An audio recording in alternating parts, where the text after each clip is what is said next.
Bonjour, je suis à la COP28. Je vous embrasse. Bisous. And he says he needs consensus approval. He does? And no, he said. Yeah, sure. So that way it's not like you adding them, it's like if you want to just, yeah. Just lay out some age of it.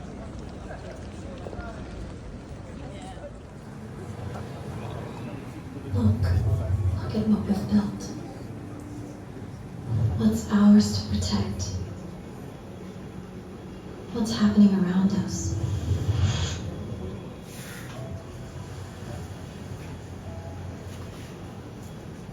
Look at everything we could lose. But we're acting now to preserve our way of life, to secure our future. Because our Earth matters. So how can we do better? How can we go further?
Thank you for providing this moment for us to reflect on the past and on space.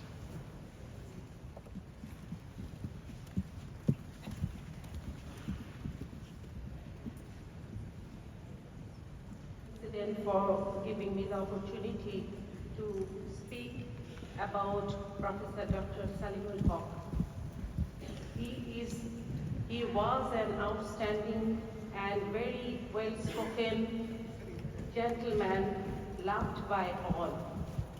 And he was an academician, you know. He worked for the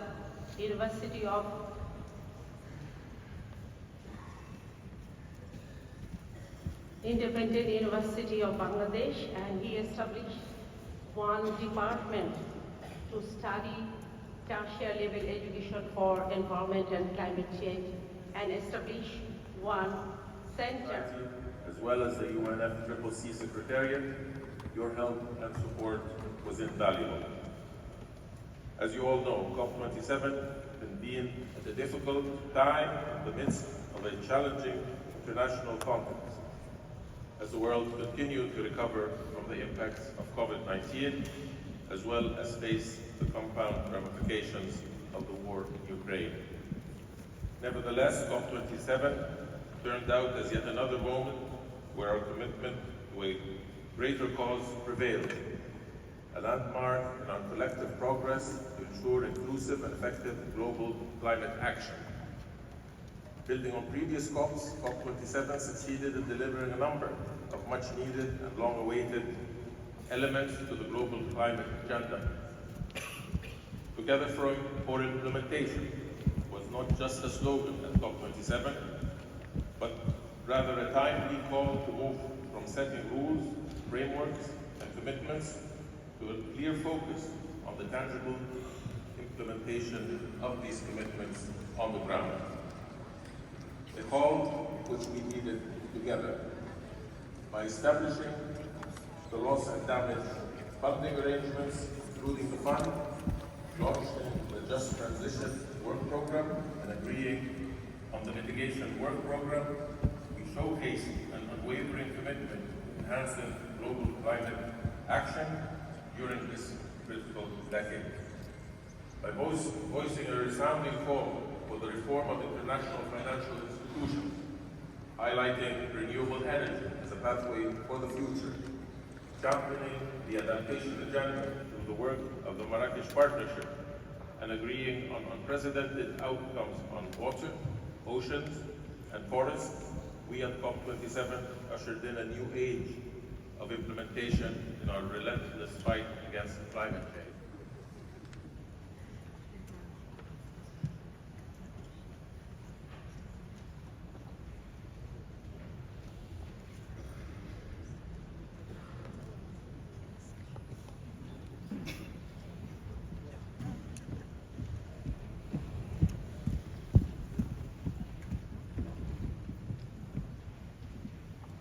بسم الله الرحمن الرحيم. السلام عليكم. جزاكم الله بالخير. حياكم الله في دولة الإمارات. بلاد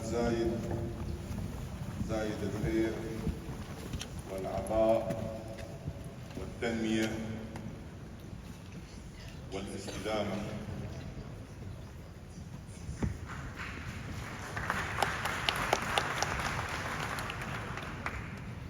Excellencies,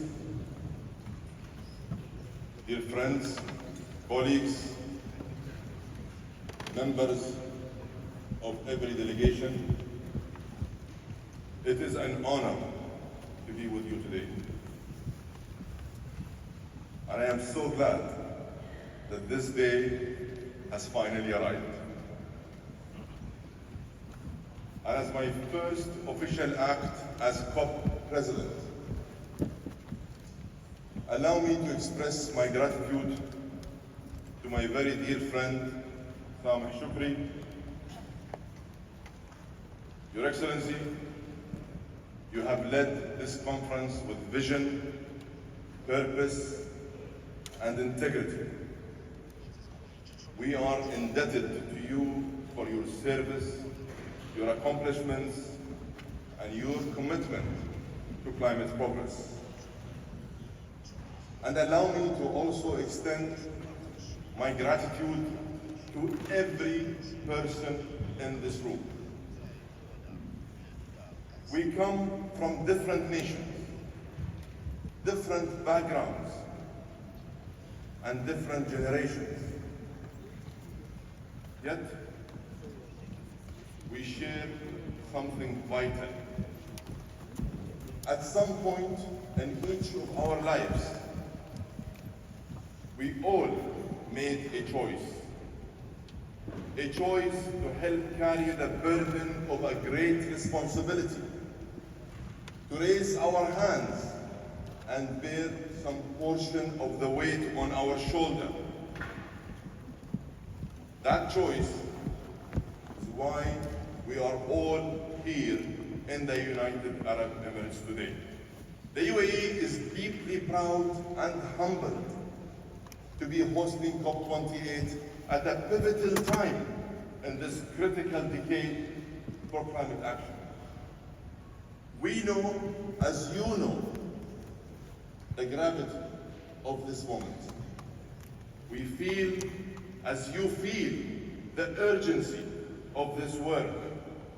And we see, as you see, that the world has reached a crossroads. And yes, since Paris, we have made some progress. But we also know that the road we have been on will not get us to our destination in time. The science has spoken. It has been loud and clear. It has confirmed that the moment is now to find a new road, a road wide enough for all of us, free of the obstacles and the detours of the past. That new road starts with a decision on the global stocktake. A decision that is ambitious, corrects course, and accelerates action to 2030. We have a chance to unite the three core elements of the climate agenda. We can finally bring mitigation, adaptation, and means of implementation, which includes finance, under one umbrella. United around higher ambition, giving clear direction on nationally determined contributions, and connecting everything we agree here to practical action in the real world. Every nation, every sector, and every one of us has an urgent and an immediate role to play. For my part, I pledge that I will run an inclusive and transparent process, one that encourages free and open discussion between all parties. I ask you to start this COP with a different mindset. I ask you to adopt a different way of thinking. And I ask you to be flexible. We must ensure that this COP delivers the most ambitious global stocktake possible. So let's work efficiently. Let's agree on the agenda and move to text quickly. Please.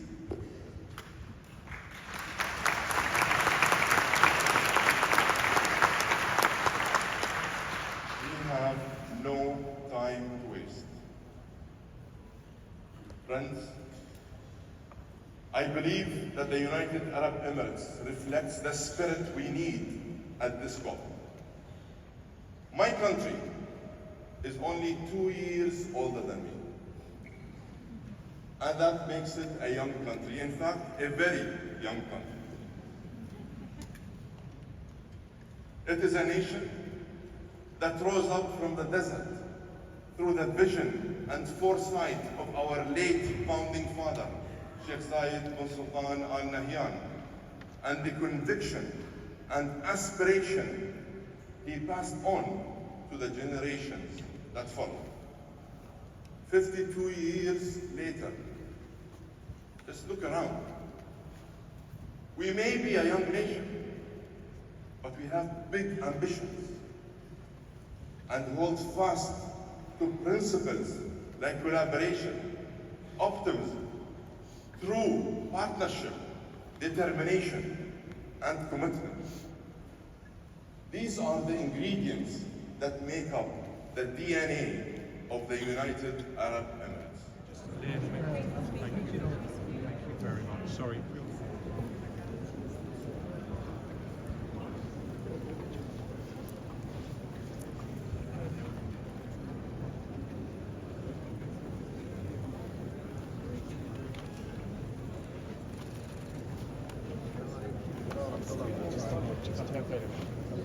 The United Arab Emirates, Your Majesty King Charles III, Your Highnesses, Your Excellencies, ladies and gentlemen. Assalamu alaikum wa rahmatullahi wa barakatuh. We gather this evening not in celebration or triumph, but in humility and resolve. Together, we are bound by a shared determination to shape a new trajectory for world climate and nature action. And with COP28 UAE, we have an unprecedented opportunity to confront these challenges, making sure we leave no one behind. To our private sector leaders, I know that engagement at COP requires a leap of faith. Faith can only flourish when it leads to action. And action is what must underpin this COP. We have everything that we need. Almost. The final component is perseverance. Thanks to His Excellency Dr. Sultan Jab's tireless efforts to break down trust barriers, build bridges between North and South, and embrace actionism, the next 2 weeks can become an historic inflection point in our battle to protect the planet. And so, it is upon all of us to persevere. Honored guest, Dr. Sultan. Welcome. I'm Brian Moynihan, and I'm Chair and CEO of Bank of America, but for today, I have the honor of being the chair of the Sustainable Markets Initiative. That initiative was established in the year 2000 by His Majesty King Charles III in his previous role as a Prince of Wales. And again, as it was said before, it builds on his half a century of work on the environment and nature and building an understanding that we had to do more and had to do more fast.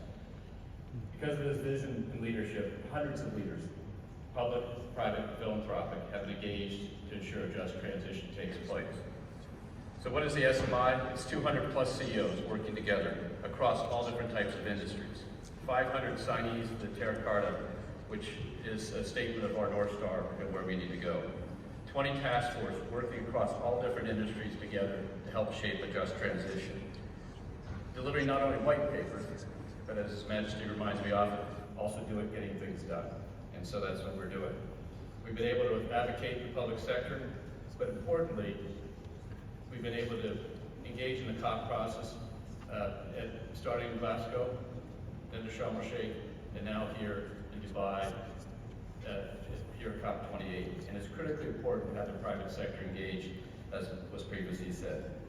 There is more work ahead. We've got to unite, we've got to act, and we've got to deliver.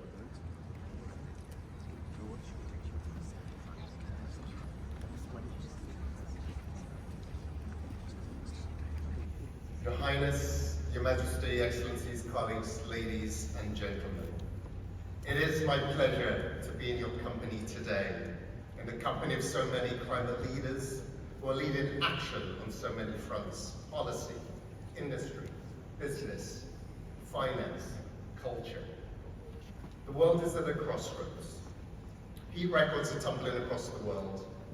The severity of climate impacts are worsening at a great cost to human life and livelihoods.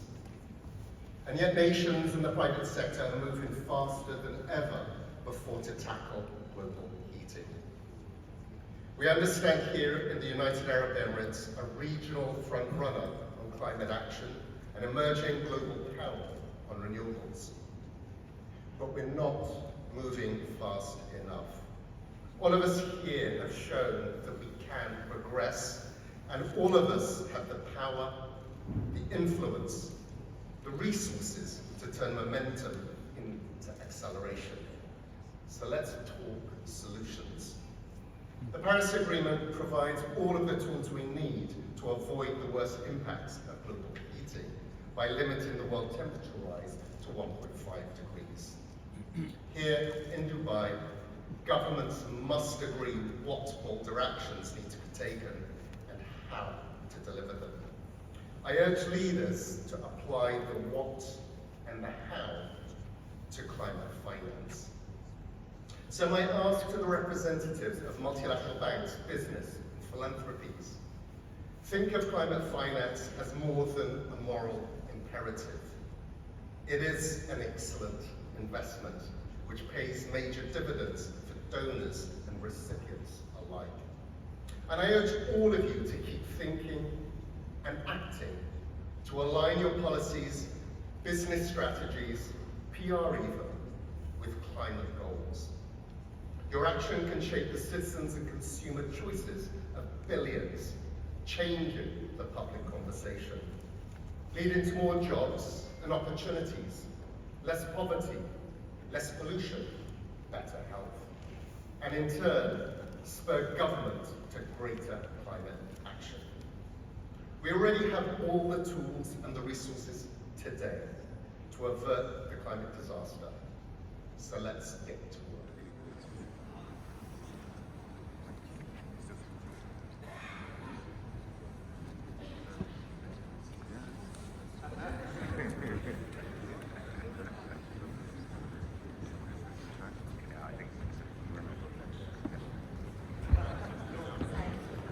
Everyone, if you can join us, the world leaders, heads of organizations, and heads of private sector organizations, if they can join us.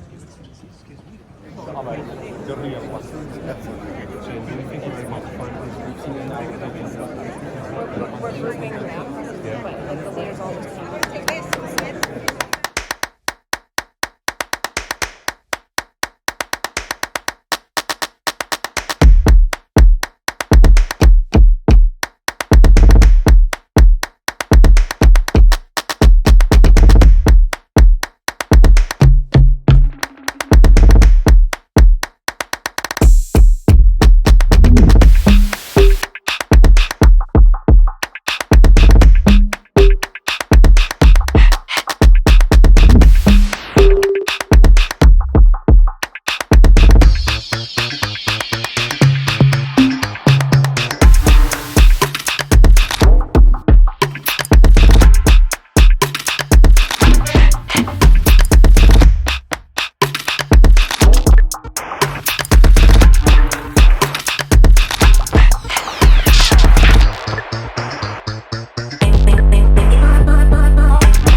The next station is Mall of the Emirates.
2020 will create more than 1.2 million new jobs, reduce carbon emissions, rehabilitate around 74.8 million hectares of degraded land, and cut air pollution and ambient temperatures in cities, saving a premature loss of 8,120 years of life.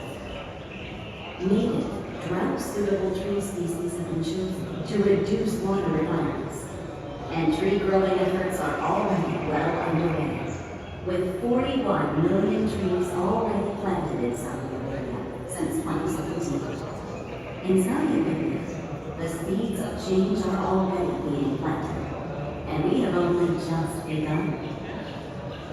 Saudi Green Mission, from ambition to action.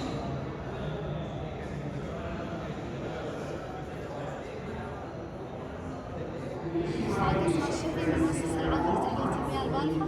احنا اليوم مشاركين في معرض بعدة مشاركات، من ضمنها هذا البايلوت هي محطة مستقبلية تشتغل على تقنية التناظر العكسي، وهي نفس التقنية اللي نستخدمها في جميع محطات إنتاجنا. تقنية التناظر العكسي صديقة للبيئة، راح نستخدم فيها الطاقة الشمسية وطاقة الرياح للإنتاج خلال اليوم، وفي الليل راح نستخدم الهيدروجين الأخضر. وكما تعرف تكلفة الهيدروجين الأخضر جدا عالية، فإحنا راح ننتج داخل في المحطة من خلال فصل ال H2 عن الأكسجين. وفي الليل يوم بالضبط، وفي الليل راح نلتقط الأكسجين مرة ثانية بالجو عشان نعوض فصل الاتصال. تشتغل في النهاية نشغل محطة وهذا مشروع حقيقي أو لا، هو مشروع مخطط بإذن الله.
Some people say love is crazy.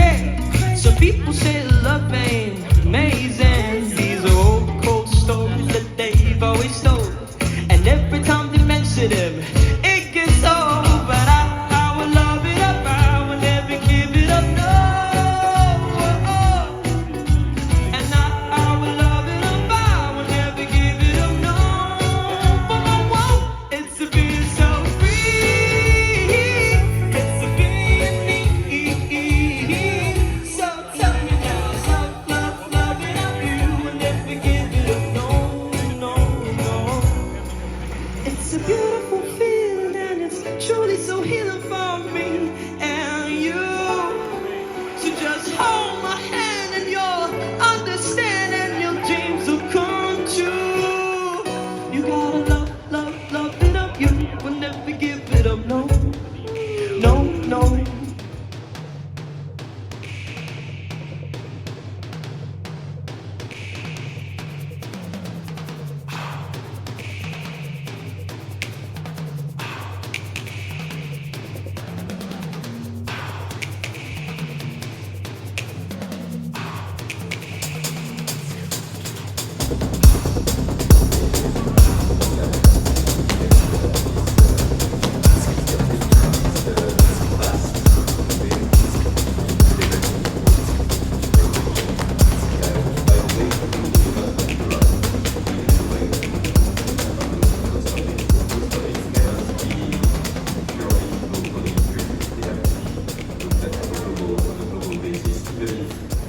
Country will have their own priorities. I think everybody also realized the need to have interoperability, and it's something that Rory said earlier. From an investor's point of view, you need to be able to compare apple to apple. So adding new regulations and creating even more differences is not really the way to go. I think, of course, you will have some elements of specificity which are evolving and it will appear, but there is also a need that's more broadly to have interoperability of those regulations. And when you look, for instance, at taxonomy, or you look at disclosures, these are aspects transition projects. A lot of those, in order to actually be viable, need to be, first of all, economically profitable. And that's, of course, you have the data, and you have the nature of what you're doing, but you also have the financial aspects, the financial incentives or disincentives that are very important to make them viable or not. Today, we are still suffering from a lack of viable, economically projects to finance. So, yes, we have to be very careful about how things are structured. It has shown a huge increase in the share of climate finance within its own business, well over. We have set up this low-carbon transition group last year, and it's comprised now of 200 professionals, bankers, 100 senior bankers, 100 experts, and the approach we're taking is exactly along the line that you described, because if we were to only finance the green, it's very little, and we believe very strongly really in our strategy that we want to accompany our clients that have a serious transition plan. And in fact, we are looking at 3 categories of clients. We have the existing clients that have a serious transition plan and for whom we accompany them in financing their transition projects. And those are established clients. We have a second category of, I would say, like the new innovators. So there we are looking at new clients that are starting maybe new technologies.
play a very tiny part in this global initiative to make sure that finance flows to the ocean, and that we can save the oceans.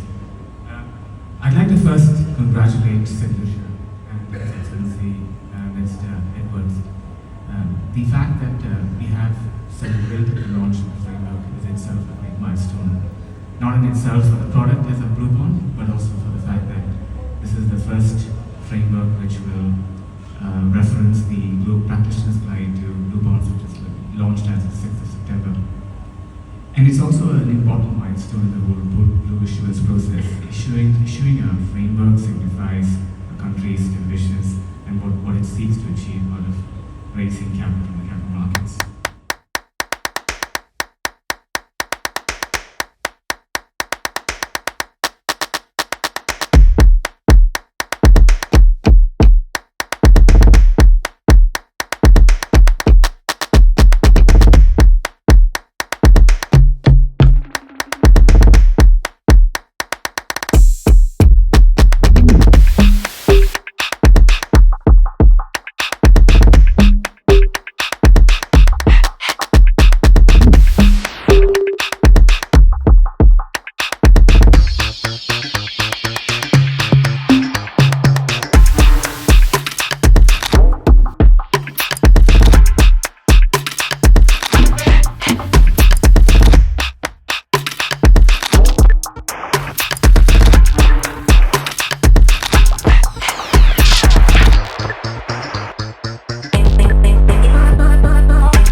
Conhecemos todas as dificuldades que passamos no nosso território, né?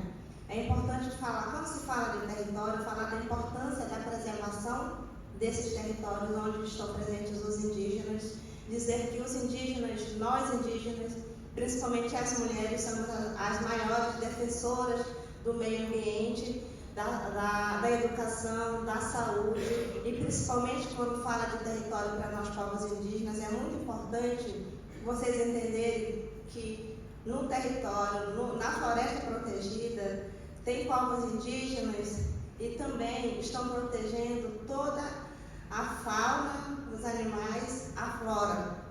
E também todas os animais, os rios, as florestas, ele tem um significado muito importante para os povos indígenas, que é a questão da espiritualidade. Então, esse espaço, território para a gente, ele é um espaço também da nossa crença, onde é mantido a nossa crença, a nossa cultura, as nossas tradições, e onde nós recebemos o fortalecimento da nossa espiritualidade para os desafios diários. So, indigenous people are on the ground inside the territories in direct contact with nature. They are the ones who are actually the stewards of biodiversity, of waterways, of forests. And not only are indigenous women great leaders in conservation, they're also, passing on traditions, taking care of people's health and education. And she wants to highlight that these communities have a spiritual connection to these places. It's not just their home, but it is their cultural home, and that their way of living is deeply connected to the environments that they protect at a very deep spiritual level.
journey of, not only as a filmmaker, but also the journey of discovery of why these places are so critical for both people and planet. We actually went into the Alps to make an extreme sports documentary, and we were there in the middle of winter and it was brown, not white, and I couldn't believe how dry it was. And when I asked the locals and the guides and the people who were there we were working with, the extreme sports people, they said this was something that had been going for 30 years. And so being curious as I am, I went to the local meteorological bureau and spoke to the guy there, and he told me that this was a trend and that the glaciers were also receding.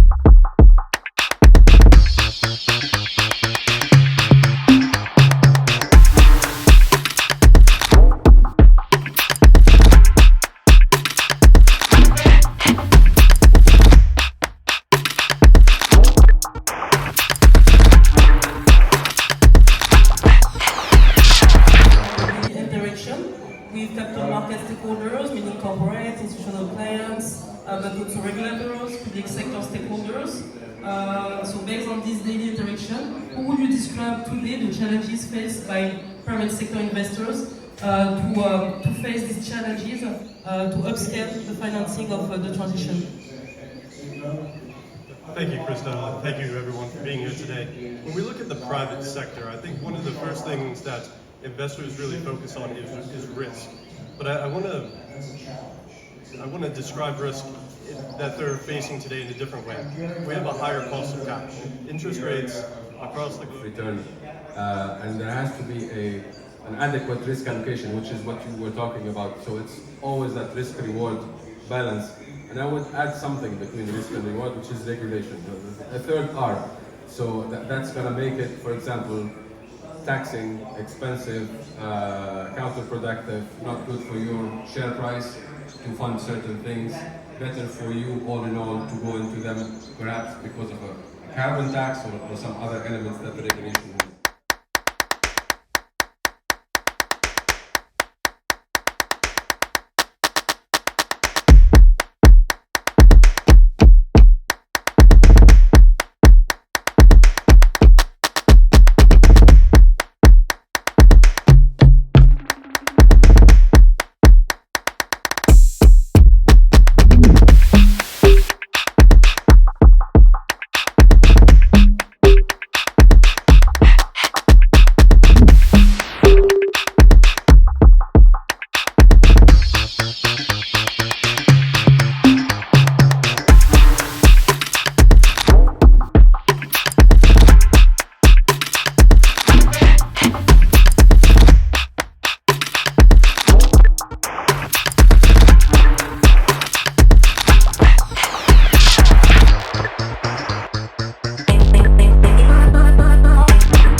the crowd I know.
Carbon capture has been challenged in the past.